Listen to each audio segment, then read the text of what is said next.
Դադարիր լսել մարդկանց, որոնց կյանքը դու չէիր ապրի։ Ինչու ես ինքդ քեզ կասկածում, երբ մարդը քեզ խորհուրդ է տալիս կամ ինչ-որ կարծիք է հայտնում, ու այդ մարդը ինքն է դժգոհ իր իսկ կյանքից։ Ինչու։ Նա կարող է ասել, քեզ մոտ չի ստացվի,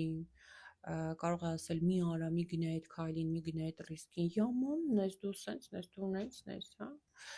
Ու այսպես շարունակ, բայց իրականությունն է նա, որ այդ մարդիկ խոսում են,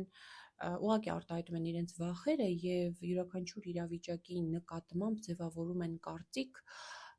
որը բնականաբար անցնում է իրենց ապրած կյանքի փորձի միջով։ Հետևաբար պատասխանիր այս հարցին. եթե մարդը չի կառուցել մի կյանք, որը որ դու կհարգեիր,